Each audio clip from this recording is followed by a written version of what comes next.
Guys, this is gonna be a really long list, so I'm gonna make this intro quick. My name's Tristan.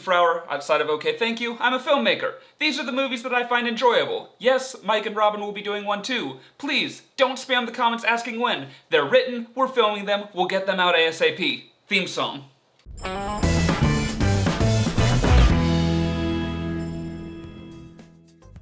'25, Robin Hood, 1973. Yes, I'm talking about the one with the fox. This Disney animated classic is often both overlooked and celebrated at the same time. This spin on the medieval fairy tale reimagines all the characters as anthropomorphic members of the animal kingdom, and was released during the Disney Dark Ages, a time of struggle and near complete death of the powerhouse we know today. But enough about history. I love this movie. As silly as it is to have a bunch of talking animals tell the story, the action and pacing of this film is no joke. Seriously, the climactic showdown at Prince John's castle is so fun and intense that for a moment, I forget I'm watching a fox. Which, can we talk about for a moment?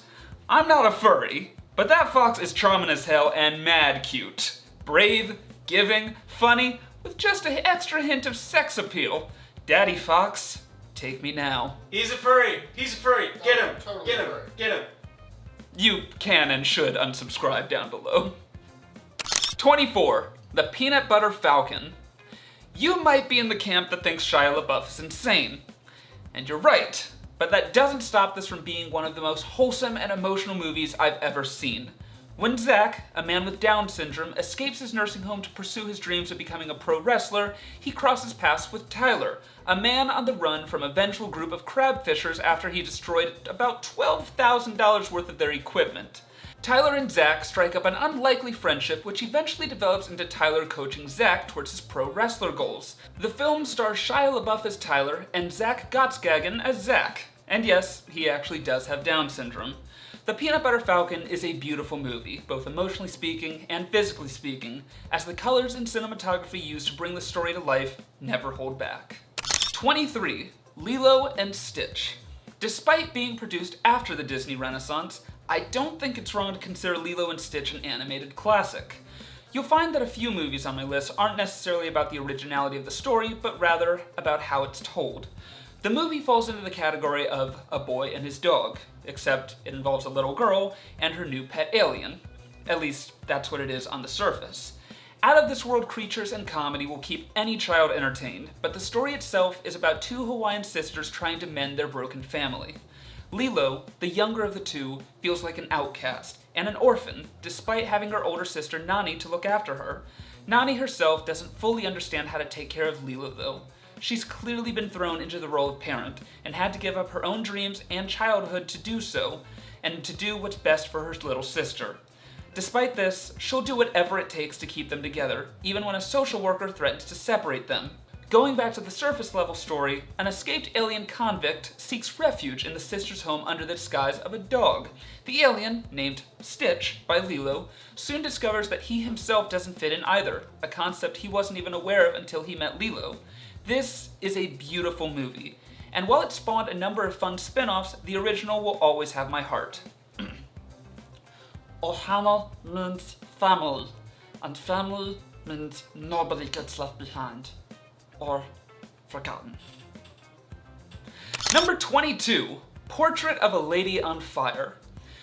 This is the most recent movie I've watched on this list, having seen it just a day before adding it, but it just had to make it on here. Never before have I been so moved by cinematography alone. Portrait of a Lady on Fire is a French film taking place in the 18th century.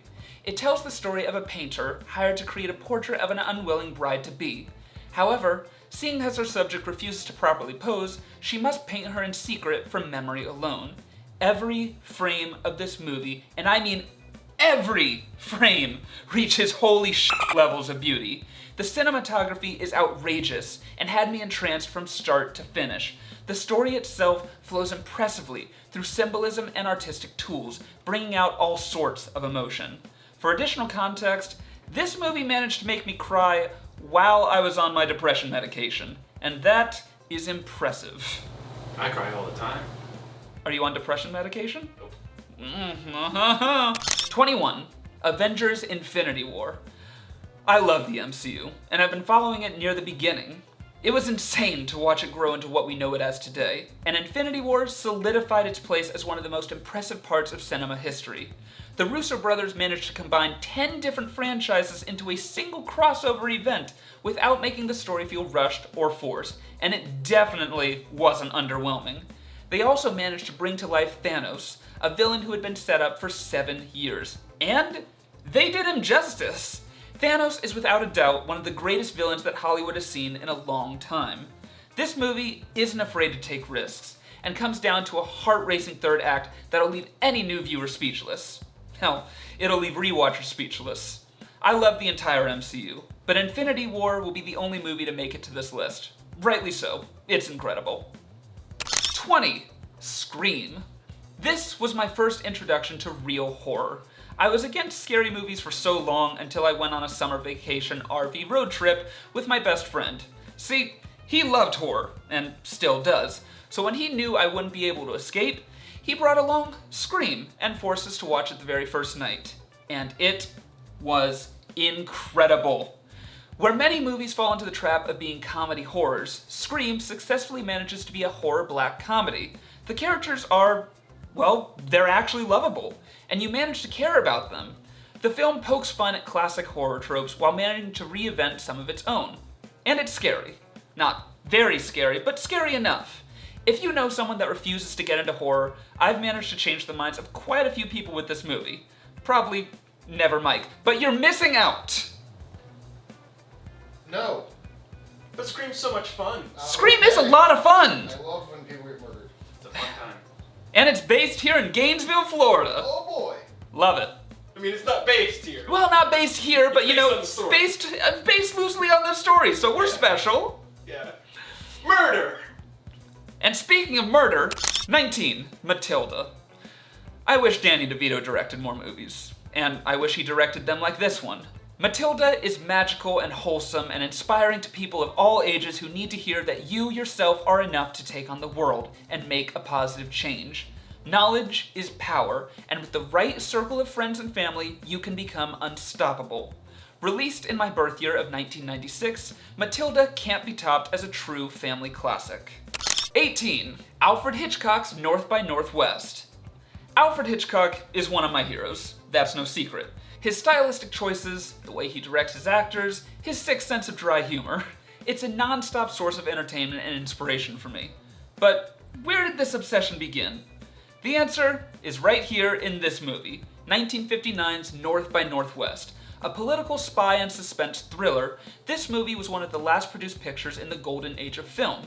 Cary Grant stars alongside Eva Marie Saint. When he's mistaken for a government agent, Roger Thornhill's average life is uprooted, and he becomes a hunted target by the real spy's arch-nemesis, Philip Van Damme. With no one to trust, Thornhill must rely on instinct and outrageous sense of charm to survive. My mom describes this film as one of the most boring movies she's seen in her entire life, and she has terrible taste, so you know this is a good one. 17. Toy Story 2. This might surprise a few people to appear on my list. Yes. Everybody loves the Toy Story quadrilogy. It's a collection of 4 nearly flawless movies about toys who come to life and deal with the emotions their humans leave for them to handle. And somehow, it's actually not a horror series. Regardless, the Toy Stories don't need any real introduction. Everybody knows them, everybody adores them, but most will reside in the camp that either the first or the third installment is the best. For me though, I think they hit their prime in the second. I actually really love the fourth one. Really, I love the fourth one too. I I mean, think the fourth one's my favorite. Toy Story is incredible. It is. I haven't seen the fourth one yet. You Good, should, it's great. pretty good. I'm getting to it on my Disney Plus marathon. Toy Story 2 offers everything you need in a good sequel. The character development carries over from the first, and is then explored further. The stakes are raised, the world building continues, the animation improves, again to holy shit levels, and it provides more action. This works because, based on the first, you wouldn't exactly expect an action-packed piece in the sequel. It gives you something you didn't know you wanted. The opening scene on Zurg's planet has to be one of the coolest openings to any animated film in my memory. And 2 more things. 1. These days, the Star Wars parallels are hilarious, but I actually saw these movies before I even saw Star Wars. This means that the twist of Emperor Zurg being Buzz Lightyear's father, Well, it was an actual twist to me, and I had no idea it was a parody. Spoilers. And secondly, can we all agree that there will never be a more satisfying 2 minutes than Woody getting repaired by the cleaner? Yeah, I don't think so. I listened to that soundtrack while I was writing this, and I posted it in our Discord. Number 16, Peter Pan, 2003. You all know how much I love Peter Pan, and if you don't, I really love Peter Pan. It's a It's true. It's true. He directed the play. I did direct the play. You knew. Yeah. The one on Broadway? Wow. Yeah. Peter Pan is a tragedy that's been retold countless times over 100 years at this point. You got the what? I'm gonna take that quote out of context. You got Peter the. Pan is a tragedy. It is a tragedy. You got the Disney one, of course, Mary Martin, Kathy Rigby, Sandy Duncan, the Fox show, the silent film era, and mine, one I directed, and of course one that you know I'll get to later. The one you directed. Spoilers, it's number 1.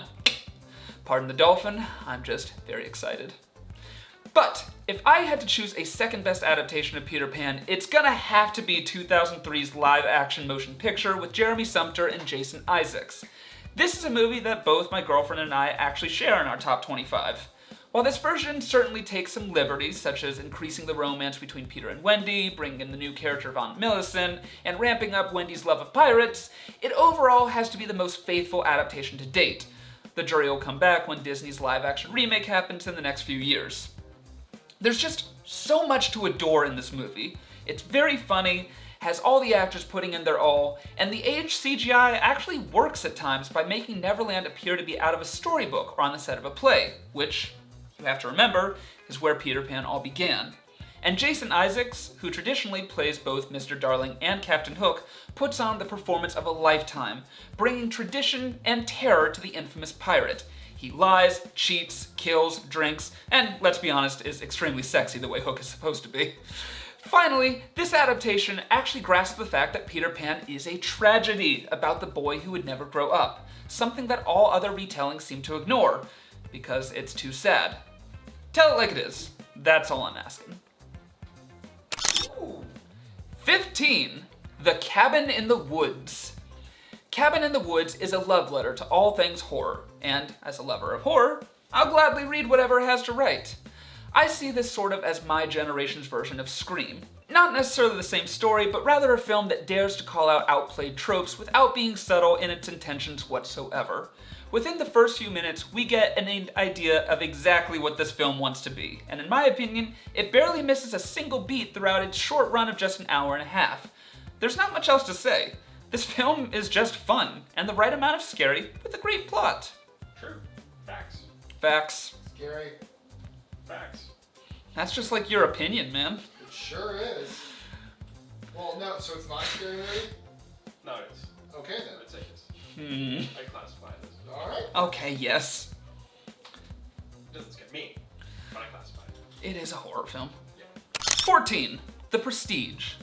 I really can't say too much about The Prestige other than the fact that it's on my list. To explain more would be a disservice to those who haven't watched or rewatched, because this movie is the textbook definition of rewatchability. I'm not crazy about Christopher Nolan like some others in my industry, but he hit it out of the park with this one. The film stars Hugh Jackman and Christian Bale as two rival magicians of the 1800s London. Told through different periods of time, their feud heats up to dangerous levels. Brilliantly acted, brilliantly directed, brilliantly edited, brilliant movie. If somehow you haven't seen it, you just have to. You just have to. It's so good. Have you seen it? I've seen it like once. Oh, you need to see it I haven't twice. seen it in a very long time. 13. The Sound of Music.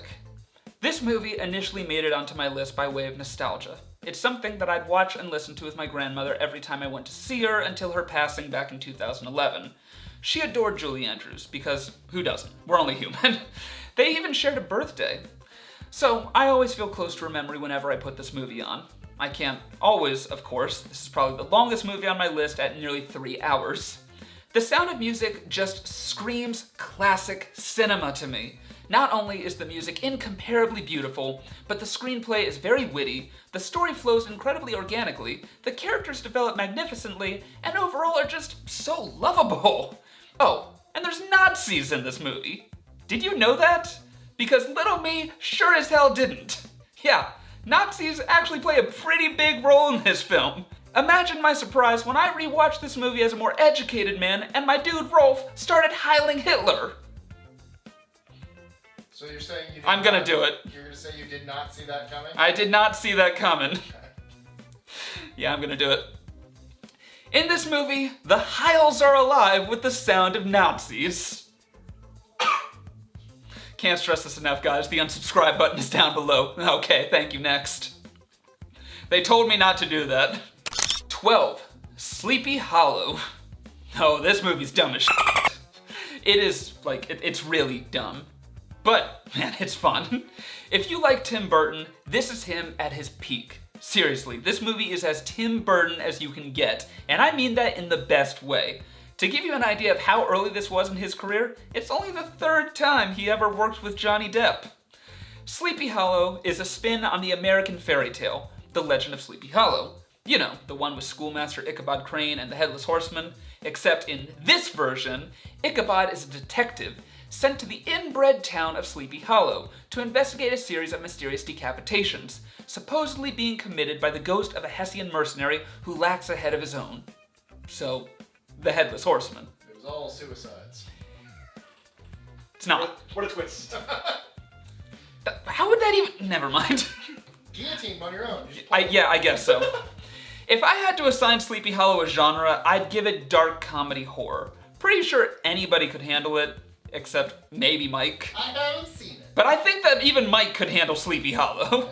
I haven't seen it, but that sounds fun. It's so fun. So dumb, so fun. I can handle the movie, or I can handle going to an inbred town where they decapitate people. Both. That sounds terrible. I feel like you'd choose the inbred town where they decapitate people before a horror movie. Probably. Let's just go to where I live in Bronson. It's right there. Oh. Florida. 11. Harry Potter and the Prisoner of Azkaban. As much as I love Harry Potter, this is the only entry in the series to make it onto my top 25. Harry Potter is a saga. It's meant to be watched as a collective unit. However, Prisoner of Azkaban almost acts as a standalone. I'm relatively certain that anyone could go into this movie knowing nothing about the world of Harry Potter and follow along just fine. Azkaban is the first movie in the series to undergo a change in directors. Control went from Chris Columbus to Alfonso Cuarón, and he breathed some dark new life into the series. The Wizarding World showed its scarier side and came with different shades of gray, added layers to established characters, and let them find their own footing. Needless to say, this in my opinion is when the Golden Trio, Daniel Radcliffe, Rupert Grint, and Emma Watson, went from child actors to simply young actors. And for that, we have to thank Gary Oldman, who entered the series as Sirius Black. He pushed these kids to their limits and brought out the very best in them. Not that any of this undervalues Alfonso Cuarón in any way either. I love all 8 Harry Potter movies, but I would have loved it if he stuck around for at least a few more entries. Oh, and let's talk about John Williams. This is the man who created the soundtracks for Star Wars, Indiana Jones, Jaws, Jurassic Park, and so much more. So you must understand how big a deal it is when I say that Prisoner of Azkaban is possibly one of his best scores, because it shows a totally different side of Williams' talent. The music you experience in this movie isn't his normal brass treatment, but rather that in the woodwind group. It's unique, peaceful, haunting, all at the same time. A Window to the Past is one of the most beautiful tracks I will ever hear. Did I get that terminology right, Robin? It's more of a woodwind type group with like the flute and the harp. I'd say more up in the treble clef rather than bass. Alright, well, guys listen to Robin Wood. He's the music guy. Star Wars Episode 4, A New Hope. Back in a few people's day, this movie was simply called Star Wars. Can you imagine a world where only 2 hours of Star Wars content existed? No. Because it existed! No. But, if this is all we'd ever have, I'd be just fine with that, because the original Star Wars will forever hold up. This movie didn't need a sequel. The story wraps up quite nicely, and in fact, it working as a standalone is one of the reasons I love it so much. It's a mindless couple hours that throw me into a world of science fantasy, and then release me with the option to continue only if I wish to do so. Despite the lasers, space battles, droids, and its historical, futuristic setting, Star Wars is simple. The story isn't anything new. A farm boy rescues a princess with the help of a wizard and a selfish criminal in it for the money. It's a borderline fairy tale that's been retold for generations. The only difference is the scale on which this version was told. Writer-director George Lucas literally used a step-by-step guide called The Hero's Journey, taken from a story analyst Joseph Campbell's book, The Hero with a Thousand Faces. It's all a formula, and in this sense, it works. Number 9, Knives Out. Rian Johnson's Whodunit took me by storm in 2019, and it was definitely my favorite movie of the year. Same. Knives Out wasn't a whodunit as much as it was a why-done-it. Johnson wants to show us a puzzle, and he gives us pieces as the movie goes along. Sometimes he shows us the same thing twice, or 3 times, because each time we see the same piece, we'll notice either an edge or a curve that fits somewhere else. This definitely isn't a new concept for this type of movie, but it was perfected in this one. Flipping murder mystery tropes on their head, it instead focuses on how the characters are affected when they experience them. Don't just listen to me though. The movie speaks for itself. If you haven't seen it, see it. Mike. As soon as this video's done. Maybe sooner. Okay, Mike. I'll start watching it right now while you try to talk over it. It's on Prime. Number 8, Alfred Hitchcock's Rear Window. You can ask several Hitchcockians what you think his best picture was, and you'll get a variety of answers. Some might say The Birds, while others may say Psycho. Tons are sure to respond with Vertigo, and plenty will tell you Rear Window. I'm in that last camp. Rear Window is about Jeff, an injured photographer in the 1950s who's forced to stay in his apartment while his broken leg makes a recovery. His only source of entertainment are the people he watches day after day through his rear window. One night, however, he witnesses what he believes to be a murder committed by one of his neighbors. When local law enforcement, shockingly, refuses to believe him, he enlists the help of his nurse and his lover to bring the crime to light. Hitchcock truly earns his namesake as the master of suspense in this picture, and manages to keep you hooked from start to finish, all while never taking you out of Jeff's apartment. 7. Star Wars: The Last Jedi. Boo! Yeah, hey, I expected this from Mike, but Robin. Okay, fine. Boo. You feel better? Yeah, I'm prepared for the I'm gonna get for this one, but whatever. The Last Jedi is another Rian Johnson picture, Spells and stupid too. The Last Jedi is another Rian Johnson picture and the best Star Wars movie in my slightly unpopular opinion. Slightly? Slightly unpopular. It continues the arcs of not only the new sequel characters, but also unites the original trilogy with the prequels. The Last Jedi is not an action-packed movie with glorious space battles, despite definitely containing these things. Last Jedi is a character study, and that's the type of movie I like to see. The type of movie that director Rian Johnson excels at. The story was clearly divisive. The story was clearly divisive. I can't deny that, and I wouldn't want to deny that. But no one can tell me this film wasn't directed brilliantly. I can! Yeah, no you can't. Honestly, you can't. If you have problems with the story, that's fine, but it was directed brilliantly. Star Wars has never really been known for its great acting. The prequels obviously come to mind, but the original trilogy wasn't that great either. Last Jedi, though, the performances that Johnson managed to get out of the actors like Carrie Fisher, Mark Hamill, and especially Daisy Ridley and Adam Driver, they are unparalleled in any other movie of the saga. But those were all Not- very good actors. Natalie Portman's a great actress. Ewan McGregor's a great actress. Yes. Samuel L. Jackson's a great actress. Yeah. Show me the prequels. All of which have some really good acting by those people. They do not! Yes, they do. They're terribly directed. It nearly destroyed Natalie Portman's career. You're so beautiful. It's only because I'm so in love.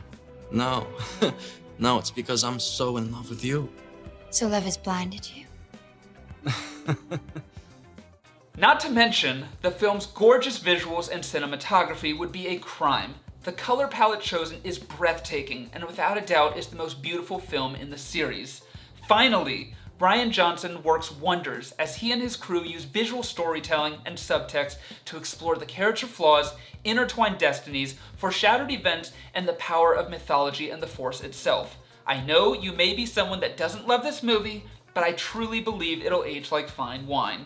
For me, I continue to adore it more and more with every rewatch.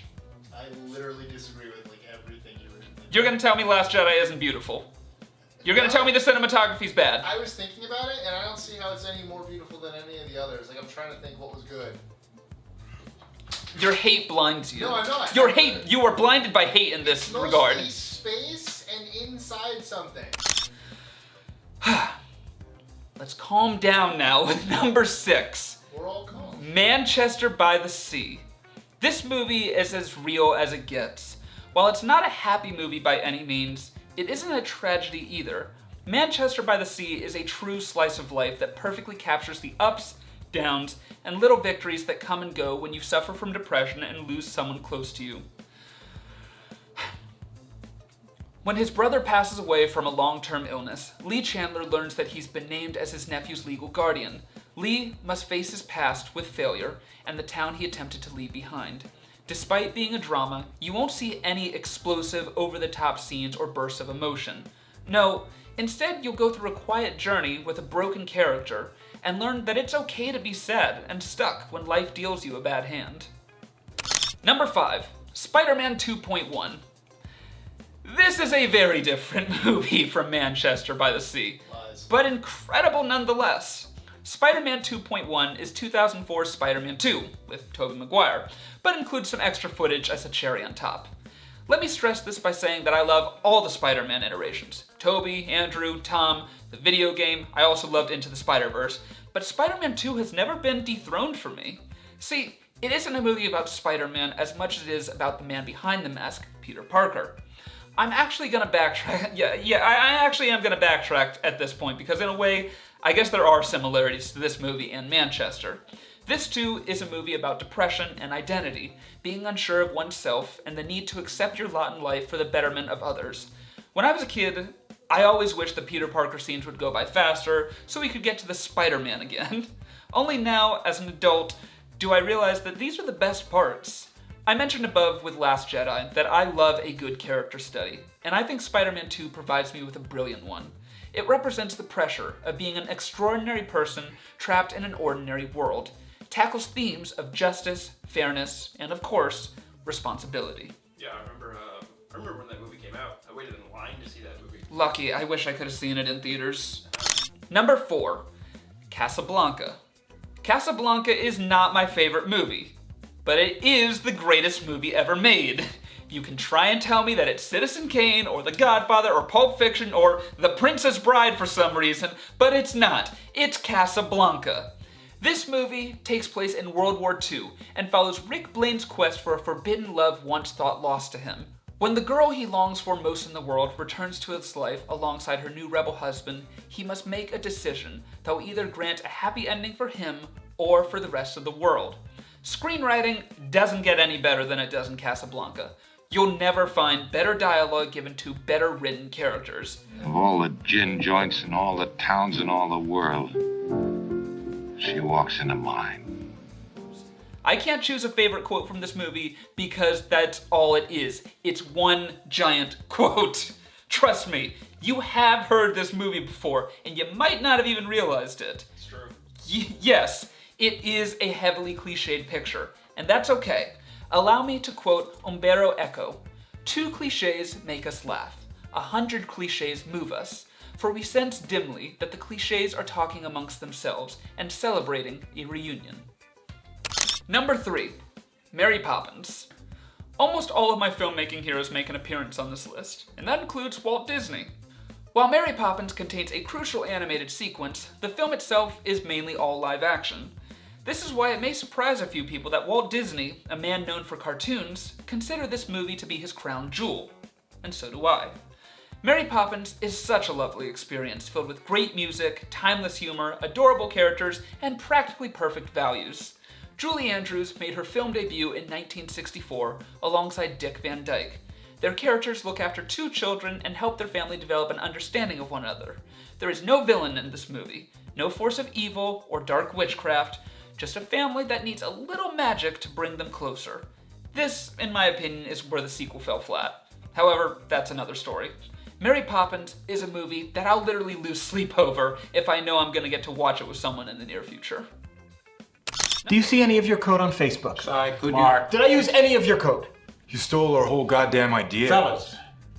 Match.com for Can I Harvard, continue guys. with my deposition? You know, you really don't need a forensics team to get to the bottom of this. If you guys were the inventors of Facebook, you'd have invented Facebook. Number 2, The Social Network. God, what an incredible movie. Screenwriter Aaron Sorkin delivers his magnum opus through probably the unlikeliest of protagonists, Mark Zuckerberg, the creator of Facebook, and also a lizard in a man suit. This is a movie about the creation of Facebook. Anyone who hears this might already be ready to ask for their 2 hours back, but they'd regret missing out on this flick. The Social Network is best described through the Rolling Stones' original interview, which I'll read an excerpt from now. A hard-charging beast of a movie with a full tank of creative gas that keeps it humming from start to finish. Hell of a middle, too. End quote. It's an action movie done through dialogue alone. Despite being based on historical events, this movie isn't meant to be viewed as a retelling of events exactly as they happened. It isn't a biopic. It's an exaggeration of 3 different perspectives on how the founding of Facebook went down. Still, this movie will stand the test of time, and will be celebrated long after Facebook itself has faded into memory. This is the hill I'll die on. The Social Network is a perfect movie.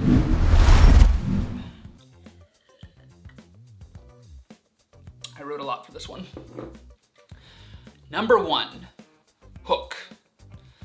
Anyone who didn't know this was going to be my number 1 must be new to the channel. Steven Spielberg's 1991 non-classic Hook has my heart now and forever. Whereas my second favorite movie is nearly flawless, Hook is so far from that, and I realize this. But damn it, I'd watch it every day if I could, and I did in fact for a while. Hook is the story of a middle-aged lawyer who teams up with a group of orphans and a girl from his past to regain custody of his children after losing them to an old rival. Guys, it's about what would happen if Peter Pan actually grew up. His kids are stolen by Captain Hook, and he has to return to Neverland with Tinkerbell and reconnect with the Lost Boys, before engaging Hook in one final sword fight, a duel to the death. Put up your swords, boys. It's Hook or me this time. Better die, Peter. To die would be a great adventure. Death is the only adventure you have left. There are countless films about remembering what it's like to be a kid and rediscovering your youth, but Hook does it best. Anyone who's seen it knows it, and anyone who disagrees is lying. Critics destroyed this movie. It currently sits at 29% on Rotten Tomatoes. Steven Spielberg himself describes it as one of his most saddening projects and considers it a failure. This movie is not perfect. It's definitely a little cluttered. There are some questionable scenes that didn't really need to be there, and yeah, Julia Roberts kind of sucks in it. But 29%? This movie deserves way more love than that. Hook is rated lower than Phantom Menace, than Charlotte's Web 2, Wilbur's Great Adventure. Guys! It is just 9 points above Cats. What the I don't care if the story doesn't fully do it for you. There is a lot to unpack here. The movie is visually stunning. The costumes and set design immerse you in the world of Neverland like never before. At one point, it was the largest set in Hollywood history, and it shows. Underrated. Again, it's not a term that one could easily use to describe John Williams, but his score for Hook might just be underrated, and it also might be his best. Imagine the magic of Star Wars, Indiana Jones, and Harry Potter, all rolled up into one. That's the soundtrack of Hook. The sword fighting in this movie, it's not bad. Reviews claim that it was mediocre, but I'd say the choreography was pretty spot on, and definitely kept me engaged. And now, let's talk about the actors. Dame Maggie Smith is in this, sporting the greatest old age makeup I've ever seen. It's because of this movie that I used to think that she'd just always been old. Bob Hoskins played Mr. Smee, the non-romantic husband to Captain James Hook, who we'll get to in a minute, I promise. But Smee never has a dull moment. Hoskins disappears underneath his pirate makeup, and we're only left with the quirky, lovable, and slightly inappropriate right-hand man of, oh, Captain, my Captain. Julia Roberts sucks. Robin Williams plays Peter Banning, who eventually transforms himself into Peter Pan, and is just having the time of his life. If you want to see Robin Williams as he'd want you to remember him, look no further than this movie. How an adult managed to give us one of the best interpretations of the boy who never grew up is beyond me, but he did it. Well, it is Robin Williams. It is Robin Williams. The movie's really about how Peter Banning has to become Robin Williams. Dante Bosco plays Rufio, teen heartthrob who sent our emotions spiraling as children. There was nobody cooler than Rufio. Some wanted to date him, others wanted to be him, but he always had a hold of you somehow. This movie also includes a roulette of celebrity cameos. George Lucas, Carrie Fisher, David Crosby, Tony Burton, Phil Collins, Glenn Close, and even Gwyneth Paltrow in one of her first film credits ever. Now,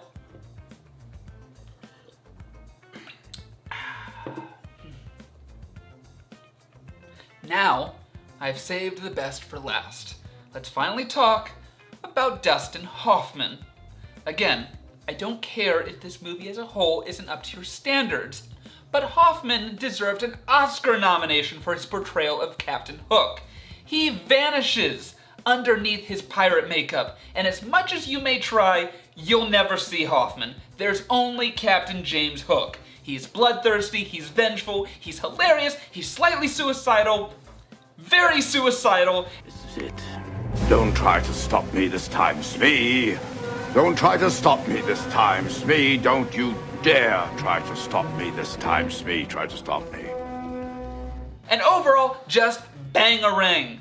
Hook is an amazing movie, and I've now dedicated over a page and a half of 11-point single-space font to tell you why. So, which of these movies have you seen? Do you agree with my ranking? Which of these surprised you? Which ones are you gonna see next? Let us know in the comments below, or tweet your answer to us at OkayThankYouYT. Okay, thank you.